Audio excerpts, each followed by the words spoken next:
வணக்கம். யோசிச்சு பாருங்க, ஒரு சாதாரண தண்ணி பிடிக்கிற சண்டை.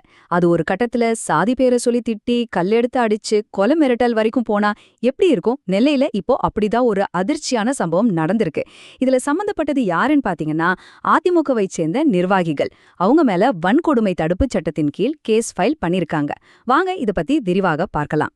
இந்த சம்பவத்தோட முக்கியமான விஷயம் இதுதாங்க. ஒரு முன்னாள் டீச்சர் தாக்கப்படுறாரு. தாக்குனதா சொல்லப்படுற அதிமுகவை சேர்ந்த கான்ட்ராக்டர்கள் மேல வன்கொடுமை தடுப்புச் சட்டம் பாயுது. ஏன் இந்த வழக்கு இவ்ளோ முக்கியத்துவம் பெறுது? வாங்க உள்ள போய் பார்க்கலாம். சரி, எந்த ஒரு விஷயத்தையும் புரிஞ்சுக்கிறதுக்கு முன்னாடி அதுல யார் யார் சம்பந்தப்பட்டிருக்காங்கன்னு தெரிஞ்சுக்கணும் இல்லையா? வாங்க இந்த சம்பவத்தோட 2 தரப்புலயும் யார் இருக்காங்கன்னு முதல்ல பாத்துரலாம். ஒரு பக்கம் பாதிக்கப்பட்டவர் 38 வயசான முத்துக்குமார். இவர் ஒரு முன்னாள் உடற்கல்வி ஆசிரியர். இன்னொரு பக்கம் குற்றம் சாட்டப்பட்டவங்க சாமுவேல் மற்றும் அவரோட சகோதரர் கேப்ரியல். இவங்க 2 பேரும் அதிமுகவைச் சேர்ந்த சாலை ஒப்பந்ததாரர்கள் அப்படிங்கிறது இங்க கவனிக்க வேண்டிய விஷயம். எல்லாமே ஒரு சாதாரண தண்ணி சண்டையில தான் ஆரம்பிச்சிருக்கு. நம்ம அன்றாட வாழ்க்கையில நடக்கக்கூடிய ஒரு சின்ன வாக்குவாதம் எப்படி இவ்ளோ பெரிய வன்முறைக்கும் ஒரு சட்ட போராட்டத்துக்கும் காரணமாச்சு. வாங்க அந்த சம்பவம் எப்படி நடந்துச்சுன்னு பார்க்கலாம். சம்பவம் நடந்த நாள் பிப்ரவரி 16. இடம் நெல்லையில இருக்கிற பொன்விழா நகர். அங்க இருந்த ஒரு பொது தண்ணி தொட்டிக்கிட்ட ஆரம்பிச்ச ஒரு பிரச்சனைய தான் இப்போ இந்த வழக்கோட ஆரம்ப புள்ளியா இருக்கு. அந்த இடத்துல வன்முறை எப்படி படிப்படியா அதிகரிச்சுதுன்னு பாருங்க. முதல்ல தண்ணி பிடிக்கிறதுக்காக ஒரு வாய் தகராறு தான். ஆனா அது அடுத்த கட்டத்துக்கு போய் சாதி பெயரை சொல்லி இழிவுபடுத்தியதா சொல்லப்படுது. அதன் பிறகு சாமுவேல் ஒரு கல்லை எடுத்து முத்துக்குமாரோட இடது கண்ணுக்கு மேல தாக்கியதாகவும் அவரோட சகோதரர் கேப்ரியலும் சேர்ந்துக்கிட்டு 2 பேரும் சரமாரியா குத்தி உதைச்சு தாக்கியதாகவும் சொல்லப்படுது. கடைசியா போறதுக்கு முன்னாடி கொலை மிரட்டலும் விடுத்திருக்காங்க. பாருங்க, ஒரு சின்ன பிரச்சனை எப்படி ஒரு பெரிய வன்முறையா மாறியிருக்குன்னு. இந்த கேஸ்ல ரொம்ப ரொம்ப முக்கியமான ஒரு பாயிண்டே இந்த குற்றச்சாட்டு தான். சாதி பேரை சொல்லி என்னை இழிவுபடுத்தினாங்க அப்படின்னு முத்துக்குமார் தன்னோட புகார்ல சொன்னதுனால தான் இது ஒரு சாதாரண தாக்குதல் வழக்கா இல்லாம SC/ST வன்கொடுமை தடுப்புச் சட்டத்தின் கீழ் பதிவு செய்யப்பட்டிருக்கு. தாக்குதல் முடிஞ்சிருச்சு. ஆனா கதை அதோட முடியல.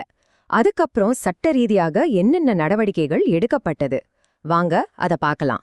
முதல்ல பலத்த காயமடைஞ்ச முத்துக்குமார பாளையங்கோட்டை அரசு மருத்துவமனையில சேர்த்திருக்காங்க. அதுக்கப்புறம் அவர் பெருமாள்புரம் போலீஸ் ஸ்டேஷன்ல புகார் கொடுத்திருக்கார். அந்த புகாரை வச்சு போலீஸ் சப் இன்ஸ்பெக்டர் கார்த்திகேயகுமார் விசாரணைய ஆரம்பிச்சிருக்கார். போலீஸ் விசாரணைய ஆரம்பிச்சிட்டாங்க. சரி, குற்றம் சாட்டப்பட்டவங்க மேல என்னென்ன சட்டப்பிரிவுகள்ல வழக்கு பதிவு செஞ்சாங்க? இதுதான் இந்த கேஸோட சட்ட ரீதியான அடித்தளம்.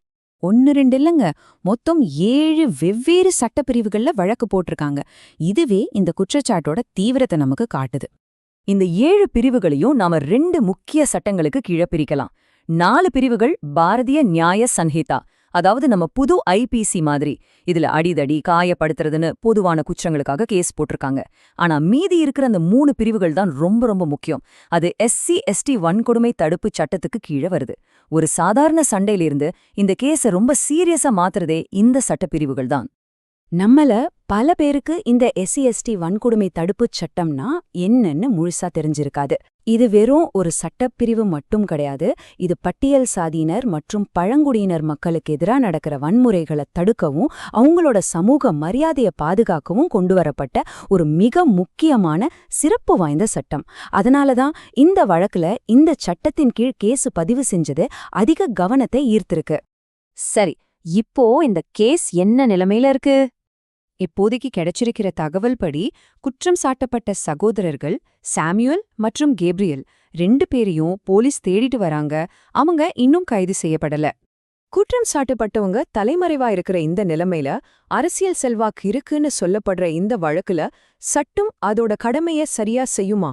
பாதிக்கப்பட்ட முத்துக்குமாருக்கு நீதி கிடைக்குமா? இந்த மாதிரி சம்பவங்கள் நம்ம சமூகத்துல என்ன மாதிரியான தாக்கத்தை ஏற்படுத்துது? இந்த கேள்விகளோட இன்னைக்கு இந்த விளக்கத்தை நாம முடிச்சுக்கலாம்.